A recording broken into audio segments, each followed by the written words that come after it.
Madame, Monsieur, bonjour. Merci de votre fidélité. 13h, voici les titres de ce journal au sommaire. Le nouveau référentiel des politiques publiques sera prêt en septembre 2024. L'annonce a été faite hier par le Premier ministre Ousmane Sonko. C'était à l'occasion de sa rencontre avec les jeunesses patriotiques. Le Premier ministre annonce également d'autres programmes en cours.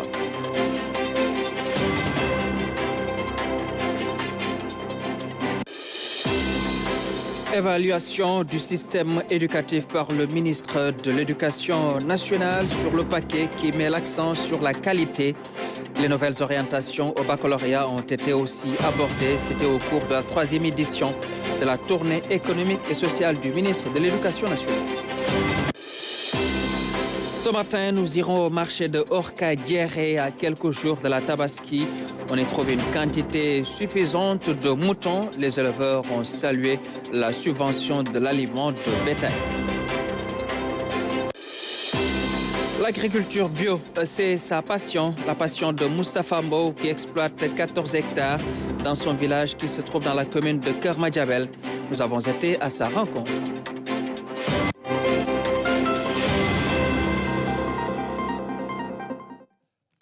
Bienvenue. Le nouveau référentiel unique des politiques publiques au Sénégal sera prêt en septembre 2024.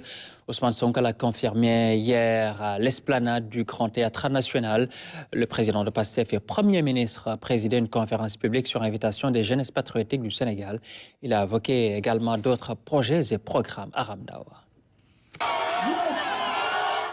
La jeunesse patriotique dans son style électrique.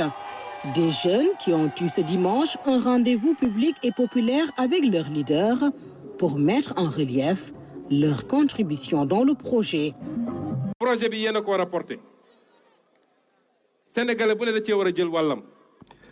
C'est vous qui devez porter le projet. Chaque Sénégalais doit jouer sa partition. Je veux vous rendre de ce que nous sommes en train de faire. Le projet dit ceci. Un Sénégal prospère, souverain et juste. Et c'est ce projet que vous avez plébiscité qui a porté le président Bassirou Diomaye Diakhar Faye au pouvoir avec un score inédit de 54%. Nous avons trouvé ici le PSE. Nous l'avons toujours remis en cause. Donc le nouveau référentiel de politique publique est en cours de finalisation. Le PSE a été réalisé par un cabinet dénommé McKinsey qui a été payé à hauteur de 3 milliards. Ça leur a pris 2 ans. Nous, on a été élus en 2024. Et en septembre 2024, on aura tout fini. Et c'est un projet qui sera entièrement réalisé par des Sénégalais. Le leader de PASTEF, non moins Premier ministre du Sénégal, liste les actions, un référentiel unique en finalisation, une vision Sénégal 2050 pour le long terme, un plan d'action du gouvernement. Ce plan d'action permettra à l'ensemble des ministres d'avoir une claire vision de là où nous allons jour après jour, semaine après semaine. Le président de la République donnera les orientations de ce plan d'action gouvernemental et je le conduirai en ma qualité de chef du gouvernement, n'en déplaise à certains. Nous instaurons à ces programmes les politiques sectorielles, filières pour revaloriser l'agriculture, la pêche, l'industrie, la pétrochimie, etc. Il nous faut cela pour développer une chaîne de valeur complète, gage du développement. Donc, nous savons où nous allons et nous allons y arriver.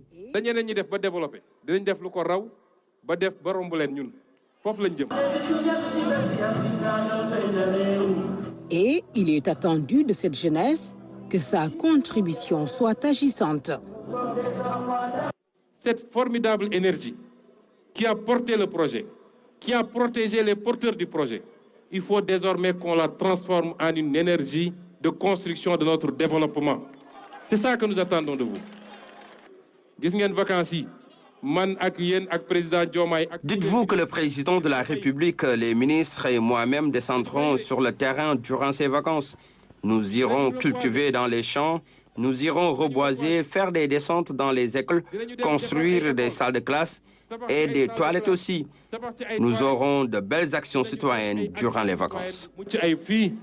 Le pacte est ainsi signé un dimanche après-midi à l'esplanade du Grand Théâtre, 2 mois après l'arrivée au pouvoir des leaders de Pastef les Patriotes. La troisième édition de la tournée académique et sociale s'est tenue ce dimanche au Grand Théâtre National. Elle a été présidée par le ministre de l'Éducation nationale, Moustapha Maba Guirassy. Pour l'occasion, les élèves de terminale ont été sensibilisés sur les orientations au baccalauréat. Ndaï Koumandjaï. Les échanges ont été riches. Les autorités ont insisté sur la nécessité pour les élèves de persévérer et de croire en eux. Des paroles qui ont été bien accueillies par les futurs bacheliers. Le succès que vous attendez, que vous recherchez, ne peut être porté que par un socle de valeurs composé de générosité, d'endurance, de constance, de persévérance, mais aussi un socle de valeurs composé surtout de votre capacité et porté par votre capacité à vous souvenir. Le rappel est important et Dieu le dit très souvent. Le rappel bénéficie très souvent à l'être humain. Quand vous vous levez le matin, que vous quittez chez vous pour venir à l'école, que vous vous dites que je suis dans une mission de construire mon pays, matin, midi, soir, mettez le Sénégal au début et à la fin de chaque chose que vous entreprendrez. Ce que nous sommes en train de faire depuis ce matin, c'est de la philosophie. Parce que c'est une expression de générosité. La philosophie aussi, c'est la générosité. C'est le partage.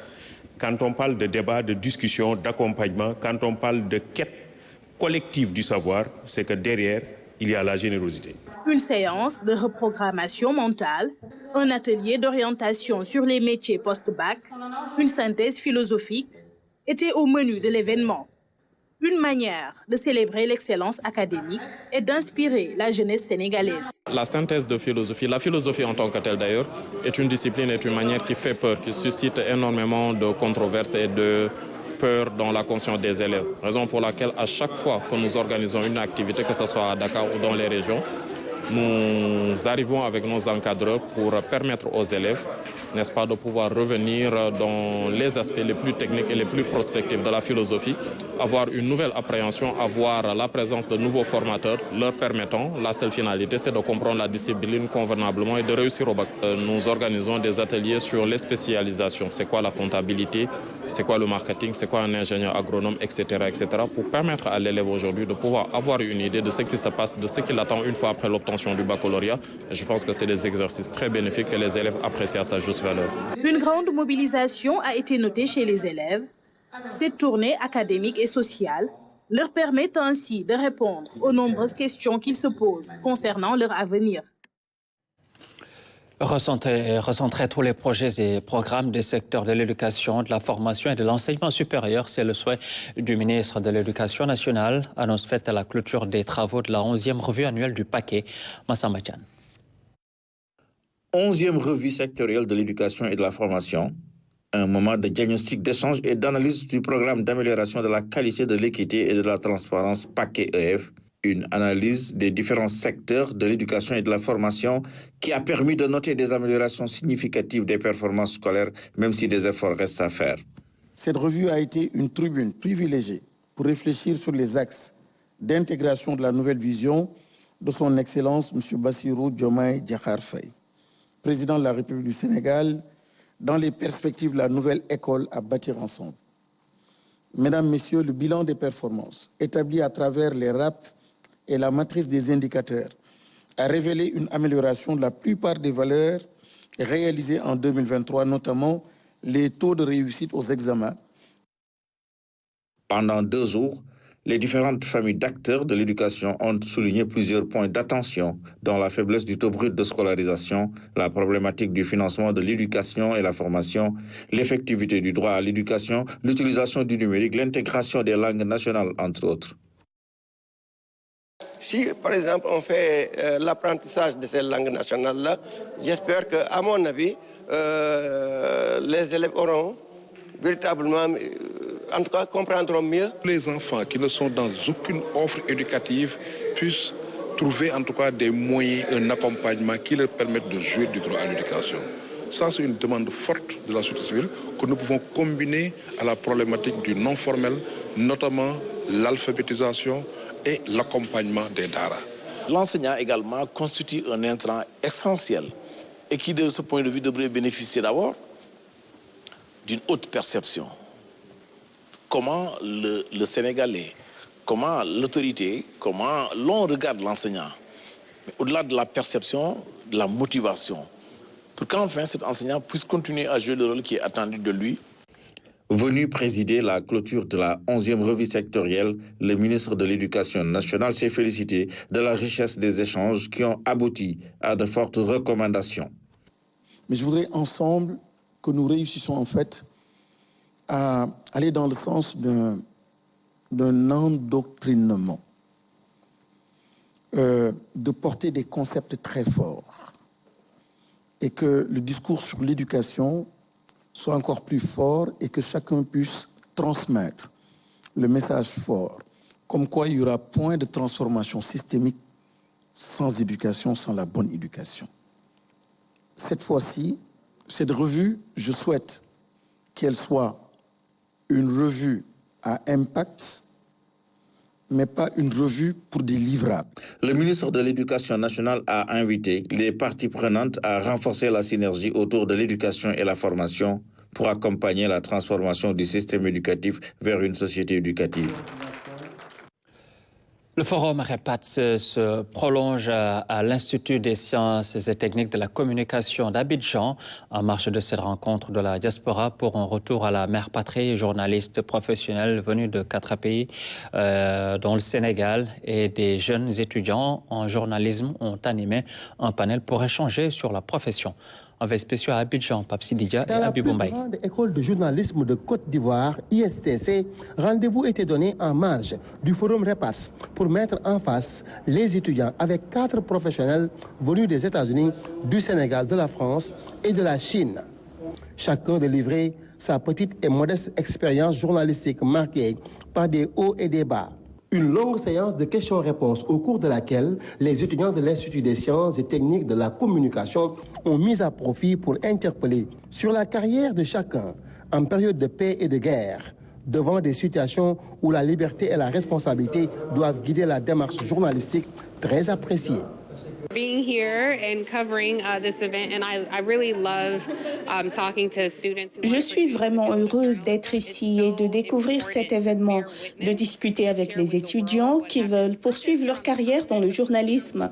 Il est vraiment important d'échanger avec ces jeunes étudiants et de partager les expériences sur le continent, mais aussi au-delà du continent africain. Notre histoire a été racontée par d'autres. J'aimerais que la jeune génération puisse raconter sa propre histoire.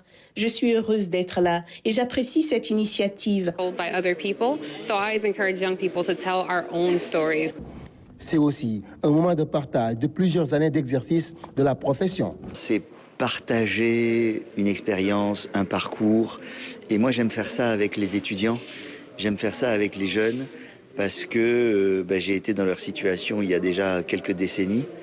Et j'ai pas forcément eu l'occasion d'avoir ce type de rencontre avec des professionnels qui ont déjà un parcours derrière eux. Et moi, j'aime bien les écouter, j'aime bien comprendre aussi quelles sont leurs préoccupations. Quand on a reçu, il faut savoir donner. Et j'aime beaucoup revenir vers les jeunes pour leur dire ce que j'ai appris, ce que je peux partager avec eux. Un partage fort apprécié par les étudiants de l'ISTC d'Abidjan. C'est une très belle expérience d'échanger avec ces gens-là qui viennent nous partager l'expérience d'autres pays. Parce qu'ici, c'est vrai qu'on apprend les règles du métier, mais là, on a une expérience palpable, une expérience pragmatique du métier, qu'est-ce qui se fait ailleurs, et on sort vraiment enrichi de cette séance-là. Cette expérience de journaliste professionnel avec des étudiants débordants d'ambition et prêts à s'engager dans une nouvelle carrière est une opportunité qui entre en droite ligne du forum REPATS qui en est à sa 2e édition. Sport football éliminatoire de la Coupe du Monde 2026, 4e journée, le Sénégal s'est imposé dimanche en but à 0 face à la Mauritanie à Nouakchott. Les Lions se sont rachetés avec cette victoire en empochant 3 points. Nous suivons le résumé avec Fatoumata Savané. Une victoire, 1 but à 0 devant la Mauritanie. Une victoire qui remet le Sénégal sur orbite dans ce groupe B des éliminatoires de la Coupe du Monde 2026. Les Lions s'imposent et remportent le derby sous-régional sur la plus petite des marques face aux Mourabitoun. Un but de Habib Diallo sur une passe lumineuse réalisée par Pape Matar Sarr à la 27e minute. Habib Diallo qui permet aux Sénégalais de mener par 1-0 dans ce match. Les Lions font l'opération rachat après le nul à Dakar face à la RDC. Un match pourtant bien démarré par les Mourabitoun. Ils ont eu les meilleures occasions en début de rencontre.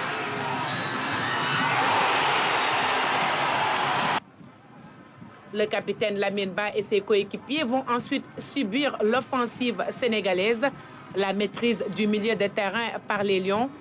La bande à Idrissa Gana Gueye se montre plus percutant et plus audacieux et réussit à percer la défense mauritanienne. Avec cette passe venue de la partie gauche du terrain par Pape Matar Sarr, Habib Diallo de la tête surprend Babacar Niasse. Avec un Edouard Mendy des grands jours, les Lions ont pu sécuriser leur score dans un stade archi-plein pris d'assaut par les inconditionnels des deux sélections. Mais avec cette troisième défaite et un match nul, les Mourabitoun restent en bas du classement dans ce groupe B. De presse, Aliou Cissé salue la victoire de son groupe. Selon lui, les Lions ont été venus à Nouakchott pour gagner ce match. Et de son côté, Amir Abdou, coach des Mourabitoun, il regrette les nombreuses occasions qui ont été ratées. Nous les écoutons. Nous rendons grâce à Dieu. Alhamdulillah Rabbil Alamin. C'était important de venir gagner aujourd'hui ici. On était venu avec l'intime conviction de pouvoir gagner et emporter les 3 points, comme vous le dites, et se relancer dans ce mini-championnat. C'est fait. Je veux vraiment féliciter tout l'ensemble des joueurs, le staff, tous les gens qui ont travaillé pour que cette victoire se réalise. Nous sommes très contents. Ça a été un match de fin de saison. Les matchs de fin de saison, c'est très compliqué. Les joueurs ont joué pratiquement entre 40 et 60 matchs, 68 matchs. Donc vraiment féliciter le groupe Sénégal, féliciter nos joueurs dans leur mentalité, dans leur patriotisme, dans l'amour qu'ils ont pour ce pays-là, pour se battre tout le temps. Donc vraiment, on est satisfait de ces 3 points-là. Vous savez, chaque entraîneur, son désir, c'est d'abord gagner. Voilà, donc nous, on était venus ici, on sait que le contexte était difficile. On n'était pas venus ici pour jouer du bon football ou bien avoir un contenu. On était venus pour apporter les 3 points, c'était la seule chose qui était importante pour nous. Contre la RDC, le contenu était bon, mais comme vous le voyez, on avait fait match nul. Aujourd'hui, je ne dirais pas que le contenu n'a pas été bon, mais en face de nous, il y avait aussi une équipe qui venait de sortir d'une défaite, qui joue devant son public, qui nous a causé effectivement beaucoup de problèmes. C'est une place difficile ici, hein. Donc j'espère que la détermination qu'ils ont mis dedans, l'envie qu'ils ont mis contre nous, ils les mettront face à toutes les autres équipes. L'équipe a fait un match correct. On prend un but à la 20e, 23e minute. Sur peut-être une des seules excursions du Sénégal en première mi-temps. On a eu des occasions. On aurait pu concrétiser. Après, comme j'ai dit, moi, j'ai pas la formule magique au niveau des attaquants. Actuellement, on a des attaquants qui sont pas en réussite. Nous, faut savoir, on a que 8 jours quand on les récupère, les joueurs. On essaie de récupérer les meilleurs éléments possibles. Voilà, actuellement, on n'est pas en réussite. C'est à nous de continuer à y croire, à travailler. Actuellement, comme je l'ai expliqué la dernière fois, on est en train de... Le vent n'est pas avec nous en ce moment. On est en train de manger un petit peu notre pain noir. Voilà, j'espère que ça va se stopper là parce que les qualifications de la CAN vont arriver au mois de septembre. Et il va falloir être présent et aller se battre pour aller chercher une qualification pour la CAN au Maroc. Voilà, et puis nous en venons aux régions et c'est juste après ceci.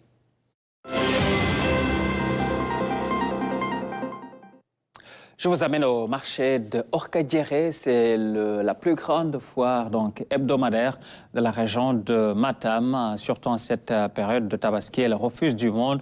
acheteurs, éleveurs, tous y convergent. Des moutons, il y en a en quantité suffisante. C'est avec Ibrahima Pabidie du RT5 Matam. Le marché de Orkadiéré, à 90 km de la commune de Matam. À l'intérieur, des petits ruminants toutes races confondues ornent le décor. Le marché est bien approvisionné. Ici, c'est le grand lieu de rencontre. Chaque personne y trouve son compte. Il y a beaucoup de moutons, comme vous pouvez le constater. Mais les prix diffèrent en fonction de la race et de la taille des sujets.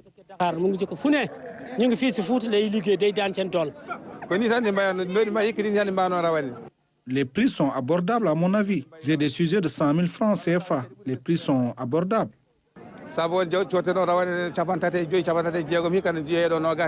Toutefois, certains jugent les prix trop chers. Il y a les moutons, il y a trop de moutons, mais les moutons sont chers. Je ne sais pas pourquoi. Souvent, je trouve ça ici à 80 000, je vends ça à 90 000, mais aujourd'hui, là, le mouton de 80 000, ça coûte à 100 000, à 100 et quelques mille. Le mouton de 100 000, ça coûte à 150 000.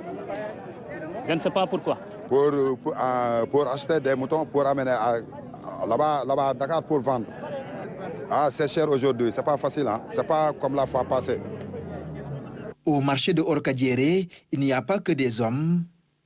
Certaines, comme cette femme, se sont aussi transformées en vendeuses.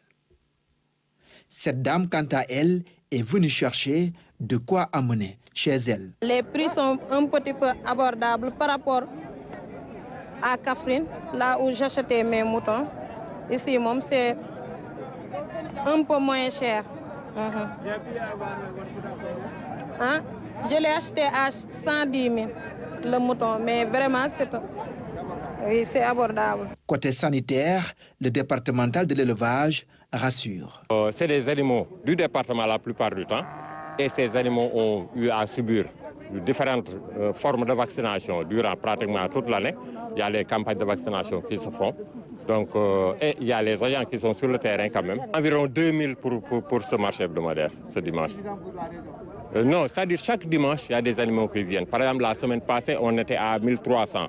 C'est des animaux qui sont partis, soit à Dakar, Touba, même Kolda. Cette semaine, pour les 2000 petits ruminants, on espère que peut-être 60 à 70% seront aussi commercialisés dans les autres localités. Au bureau du service vétérinaire implanté à côté, la vente de l'aliments subventionné par l'État a aussi démarré au grand bonheur des éleveurs. Aujourd'hui, dimanche, nous avons réceptionné jeudi passé l'aliment. Donc aujourd'hui, dimanche, nous procédons à la distribution sous forme subventionnée de l'aliment bétail ici au marché hebdomadaire de Orkadiéré. C'est de l'aliment, c'est des sacs de 40 kg d'aliments bétail, de concentré, et qui sont vendus subventionnés à 5200 francs par sac. Côté sécuritaire, des dispositions sont également prises. La gendarmerie est présente. Nous allons dans le sud, à l'extrême. C'est un jeune passionné d'agriculteur, Moustapha Mbo, exploite près de 14 hectares à Ndianta, un village non loin de Kermadjabel. Nous sommes dans la région de Kaolack. Des résultats encourageants sont enregistrés grâce au matériel technique moderne mis à sa disposition. Ambitieux, il veut développer son village à travers l'agriculture bio. Claire Diop est allée à sa rencontre. Le rêve d'enfant est devenu réalité après plusieurs années de dur labeur. Pour Moustapha Mbaou, il a fallu aller au loin chercher la connaissance hors des frontières du pays. Il a eu le privilège d'être un des Sénégalais choisis dans le cadre du programme de formation Sangaï au Bénin. La démarche propose un modèle spécifique de développement économique basé sur l'agriculture moderne avec un système de production intégré et durable. On fait de la production animale. Quand on parle de production animale, il y a des ovins et des caprins. Il y a aussi de la colombophilie, c'est-à-dire des pigeons. Il y a de cuniculture des lapins. Il y a aussi de la volaille de chair, volaille de basse-cour. Il y a aussi des palimpètes qu'on appelle les canards. Dans la production végétale, on fait de l'arboriculture, on fait des cultures maraîchères, on fait de la grande culture et on fait aussi des cultures fourragères. On fait aussi de la multiplication de semences. Voilà. Tout ça est intégré avec des bassins de reprise où l'on fait de la pisciculture aussi. Agriculture, élevage, arboriculture, pisciculture sur les quelques 14 hectares exploités ici à Nianta, d'où le nom les greniers du Saloum. Chaque matin, c'est plusieurs jeunes qui interviennent autour du projet. C'est des jeunes qui sont formés dans des instituts, dans différents instituts de formation dans le domaine agricole au Sénégal, plus précisément dans les ISEP. Il y a aussi le centre CARS de Ndiambato, de Sokone. Il y a aussi le PFDSE, Programme de formation éco-entreprise, qui sont représentés pour le moment dans le centre de formation ou dans le centre d'incubation de ces 8 jeunes-là. Les greniers du Saloum, c'est le respect de l'environnement et des pratiques endogènes intégrant tous les maillons de la production. La production animale donne la production végétale, tout ce qui est fertilisant, et la production végétale donne tout ce qui est aliment, tout ce qui est fourrage, la production animale.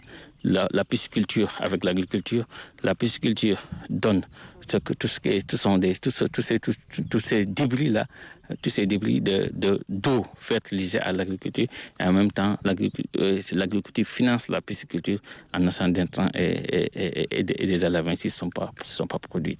Il y a aussi une particularité qui fait que nous on n'utilise pas des énergies fossiles. Tout est énergie renouvelable ici. Et tout ce qu'on utilise aussi, ce n'est pas des engrais chimiques. Vous avez vu, il y a plus de 4 tonnes d'engrais organiques qui sont stockés là-bas. Autre particularité des greniers du Saloum, l'installation de cette mini-forêt utile au cœur de Nianta. C'est une forêt utile, une forêt avec des arbres fruitiers. Voilà, donc tout ce dont on a besoin, on peut le chercher. Voilà, ici, l'environnement aussi est très calme. Aussi, voilà, ça fait pas aussi chaud comme dehors. Voilà, parce qu'il y a un microclimat qui est développé grâce à ces cultures intercalaires, parce qu'on fait de l'intégration arboriculture maraîchage. Vous avez vu, entre les deux lignes d'arboriculture, on a mis du maraîchage. Entre les 2 lignes d'arboriculture, on a mis du maraîchage. Entre les 2 lignes, on a fait aussi de l'agriculture fourragère. Donc tout ce qu'on fait de l'agriculture intégrée et durable. L'agriculture intégrée, on intègre notre agriculture de façon durable. Nianta, un village qui se développe et se modernise grâce à l'agriculture, accès à l'eau, à l'électricité renouvelable, pistes de production, entre autres réalisations. Beaucoup sont les femmes et les jeunes qui ont pu trouver un emploi. Pour Moustapha Mbaou, l'aventure ne fait que commencer. Plus d'hectares est demandé pour l'extension du projet. Aussi, sa démultiplication à travers tout le Sénégal. Voilà, merci à vous tous de votre attention. C'est la fin de ce journal. Merci à toute l'équipe de coordination. Mais dans un instant, je vous retrouve pour le Wolof.